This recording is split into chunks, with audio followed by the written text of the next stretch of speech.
Hi, welcome back. Today let's talk about how to run safely in the heat. And this is a really important topic to go over because as running experts, we want to make sure we have good guidelines here. If runners are running in the heat, they could potentially get heat stress, and even more so, they could get heat stroke. If someone gets heat stroke, it can be a life-threatening issue. That is nothing we want our runners to experience or go through. So let's start with understanding the physiological effects of running in the heat. Running increases the biological demand for energy. And that energy, or ATP, that gets broken down, it creates energy and it creates heat. That heat that's created in your body actually triggers the internal temperature regulators. Those internal temperature regulators actually then tell the hypothalamus, hey, we need to lower the body's temperature here. So what happens? The blood vessels dilate, they divert blood away from the internal organs out to the skin, and at the skin it produces sweat. So sweat's produced, so you're having a cool effect or evaporation occurring at the skin that is then cooling the blood underneath it. And all of that evaporation and all that cooling hopefully is going to decrease the internal temperature in your body. But if runners aren't replenishing with fluids, electrolytes, nutrients-rich foods, they run the risk, as I mentioned before, of heat stress or heat stroke. So here's some guidelines to avoid heat stress or heat stroke. One of the important things to talk about is the time of day that the runner runs. Early morning or sunset are good times, but really avoid running between 12 and 5. Those are the highest temperatures and most likely going to be the warmest part of the day. The other important part to think about is the weather. Now, you can think high temperature or high air temperature is something to avoid. Also think about humidity. Humidity decreases the body's evaporative rate. So we want to think about when it's humid. When it's humid, it's oftentimes early mornings. And while there is a low ambient air temperature, there is a high humidity. Another important thing to think about is running route. Advise runners that if they are going to go run out on a warm day, they might want to run somewhere that has a dirt trail or maybe grass. They want to avoid asphalt. They want to avoid potentially artificial turf. Consider the shaded routes and try to avoid reflective areas like bodies of water or a glass building.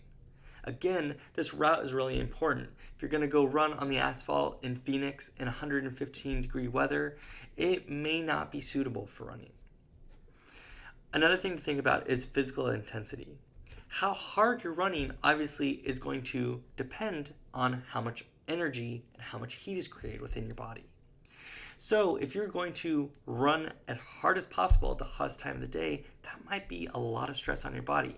Maybe it's a good idea to think twice about that.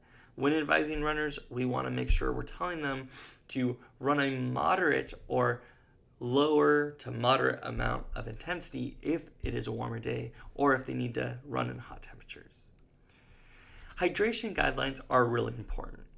You lose a liter of water per hour when exercising in high temperatures. So here's the guidelines to tell your runners. You want to tell your runners that they should hydrate 4 hours prior to running. They should consume 16 to 20 ounces of water. It takes a little time for that water to get absorbed in the body, and you don't want to be behind in terms of your hydration before you even start to run. Another thing to advise is that 10 to 15 minutes prior to running, again, consume 8 to 12 ounces of water. That is going to help make sure you have readily water available, ready to go when you're running. And then while you're out on your run, advise your runners to consume 3 to 8 ounces of water every 15 to 20 minutes, which is pretty frequent. So they should be taking frequent sips of water. Now, water is one thing, but sports drinks containing sodium, potassium, or other electrolytes are really important. This is a great way to replenish the salt that's in your body, and salt gets excreted when you do exercise. So again, maintaining an electrolyte balance is really important. And with electrolytes, we oftentimes think of nutrition. What do we want to eat when we run? How much do we want to eat? Some of that is dependent on how big the person is or the runner is. And it's also dependent on if they are high metabolizers, a lot of different factors. But here's some good things to remember. Eat every 45 to 60 minutes while running.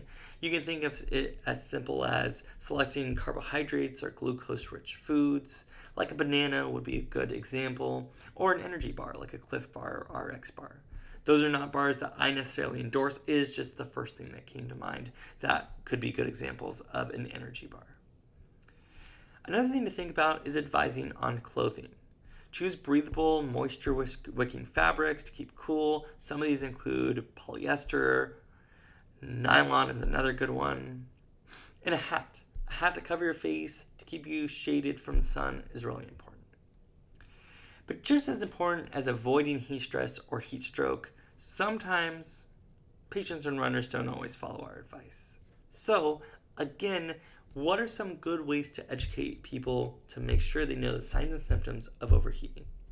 Well, cramping, nausea, lightheadedness, dizziness, fatigue, sweating profusely, those are all signs that you're overheating. However, there's a couple other things to remember. So, if a runner is feeling faint or notices that they're nauseous, we recommend that they start to walk, drink water, consume a sports drink, maybe take some of that nutrition in, and obviously stop running. However, if they're experiencing more than just some nausea or maybe a little bit of dizziness, maybe it's more nausea, vomiting, disorientation, confusion, impaired balance, that might be heat stroke. Heat stroke is going to be when the internal temperature is over 104 degrees. So this is a medical emergency. We want to be very, very careful here. It might require an ice bath or intravenous fluids. We want to make sure they're protected and that they don't sustain long-term injury. So you'd want to stop. You want to call 911. You'd want to get to a hospital right away. There's also something called heat fainting, which is a little bit different. But this is also important for our runners. So heat fainting can occur when you abruptly stop running in high temperatures. And this is due to a sudden drop in heart rate. So when you're advising runners, we want to tell them to cool down slowly, to walk, maybe easy jog for a couple minutes or at least while they're taking some water in, and that's going to slowly bring that heart rate down. The other factor we want to think about is that it can be affecting runners in multiple ways when they're running in the heat. Not only can it affect their internal organs, their body, and heat stroke, all those things we talked about, but it can also cause a strain on their body, which then changes their running form. That running form gets broken down, and it can increase the chance of injury or risk to injury, and it can also be a large factor in developing issues if you're consistently running in the heat or you're putting those injuries at risk. So, if you do have other questions about heat stroke or advising runners on how to be successful with running, it may be good to do a running gait analysis course. We have one that we've talked about before called The Essentials of Running Gait Analysis. You're always welcome to ask me about it.